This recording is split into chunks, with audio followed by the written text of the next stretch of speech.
Hello ladies and gents, Meoni here of AceGamesTV, this time with my brand new segment, MMO'RLY, in which I intend to look at any new upcoming NDA lifted MMOs out there.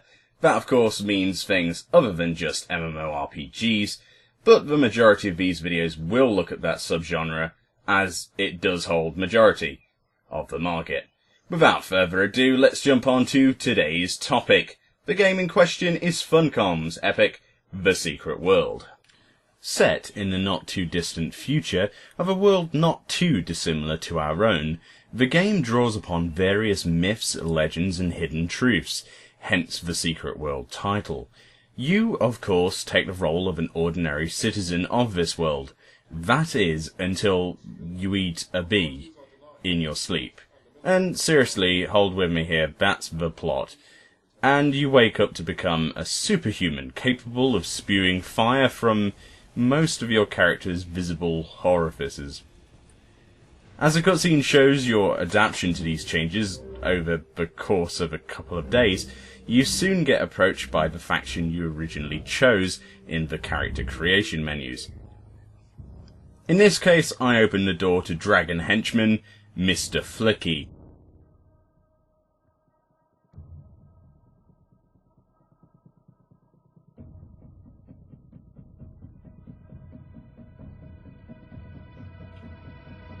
Flick.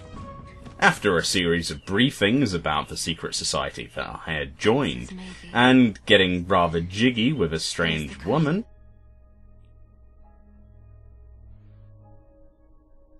it's time to get head of another kind, ahead, with the actual gameplay. And let the inevitable comparisons begin here. The combat is hotkey based, which most of you will relate to in World of Warcraft, Rift, etc.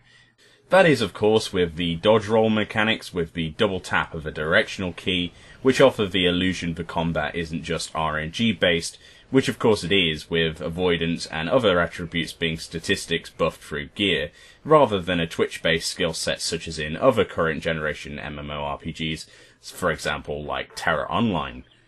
If I already sound overly cynical, fear not, the combat of this game isn't bad, just not revolutionary, and nowhere near as polished as in other subscription-based games in this genre. Yet, at times, it can feel clunky and somewhat unresponsive. This is atypical button latency usually found in new releases, like this one. I have played a lot like this, and usually these problems are swiftly patched within the first month or so, so that might all change very shortly. So, combat. Not bad, but not the element most interesting within the Secret World by any means, and I think that particular accolade must go to its storyline or storylines, and the storytelling mechanics they are using. Taking a leaf out of SWTOR or Star Wars The Old Republic, those not familiar to that acronym, cutscenes are everywhere for nearly every single quest in the game. These are all fully voice acted and sound pretty damn good. No choices are made, however, in these missions, but it's nice to see character storylines actually told to you. Keep 'em down. It ain't right the way the dead walk the earth. They deserve their 6 feet, same as everyone else. I've sworn to keeping guard here, and you've got places to be, but nothing's stopping you from culling the herd as you go. Instead of having to read a wall of text and imagine an NPC's voice, I'm not sure if anyone else did that in World of Warcraft. Okay, I guess I'm alone there, actually. The storyline is somewhat backseat to the quest design, which, for the most part, is your typical grind, set number of mobs, or collection quests. However, the best part is a series of investigation missions, which usually involve intricate puzzles, or the ability to think out of the box, or research your way out of a problem or situation. If you hate not having your hand held through quests, TSW is certainly not for you, at least in these quests. A simple example of a said mission involves a password to a laptop, which you must unlock, which after the password hint is my wife, which of course starts the search for the man in question, or rather, his wife. His body, which was not given a waypoint, lay next to another woman's. After searching the bodies, you find their keycards, but trying the woman's fails. You soon realise it's a different woman and not this guy's wife at all. Further thought leads you to the website address at the bottom of the keycard, which reads www.orochigroup.net. This introduces one of TSW's key features, the in-game web browser, accessed by hitting the B key. After browsing for a while, you read the About Us section, where you find an employee testimonial, which funnily enough the man in question has written, which clearly states how through the company he met his current wife, Sally, which once put into the laptop progresses the story further. There are many quests like this in TSW, and if you like, there is nothing stopping you browsing the Secret World forums in-game and cheating, but it's there anyway, which is a really nice touch. Progression in-game isn't measured in character level at all. There simply isn't a character level, but there is actually ability levels for each skill, which you gain by progressing the quests, so it's pretty much the same, just you're putting points into actual abilities. There are no classes in TSW as you know it, meaning once you have played enough, you can theoretically unlock every single point in the talent tree. This adds more freedom and certainly a much greater incentive to stick to one main character, and adds a bit more of a feel of completionism, instead of having to level alts to fill specific roles, for example. Leveling wouldn't be the same without dungeons, and TSW is not short there, with a variety of surprisingly intricate raid-style mechanics in the low-level dungeons. Providing a true challenge, it's really nice to see less dumbed-down 5-man content than what I'm used to in other games.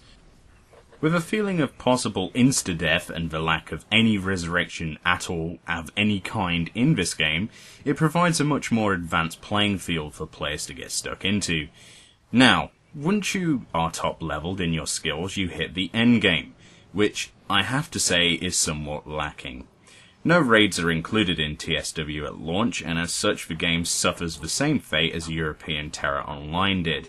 It simply becomes lacking in things to do. That is, other than heroic mode versions of all of the 5-man instances, and the completionist availability to clear the entire talent tree. There is a massive possibility many of you are nerd raging and clenching your buttocks at me right now, saying I have no faith in a new released game. You would be right in saying so, quite honestly. I will stand corrected when there will be inevitably released content for the endgame, but the time window for that is currently unknown, and as such I have to review it for how it is. So let me tell you now, the little things in the Secret World make it an absolute pleasure to play. There's no doubt about that, and I see so much potential in the franchise. But as it stands, a single-player game such as the classic Fahrenheit offers a similarly great story and about as much replayability.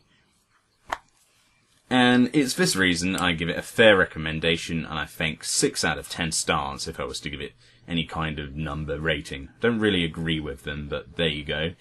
Play the Secret World for a challenge, for really exciting storylines and less hand-holding and more enjoyment with friends if you can.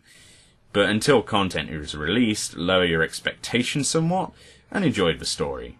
So, if you have enjoyed this video and you want to see something specific from the MMO world, or if you'd just like to leave me a bit of constructive feedback below, feel free to do so. Make sure you leave a like if you do like it, and hit dislike if you don't like this sort of stuff. Don't be afraid of using that. I'm certainly not afraid of seeing dislikes on videos. So, yeah, make sure your comments are as constructive as possible, not just lol you nerd kid, which I get sometimes. So, yeah, thank you for watching. I hope this has been some insight into the Secret World. I will see you next time for a brand new look at upcoming MMOs in the MMO world. I've been Meoni of AceGamesTV, and I'll see you next time.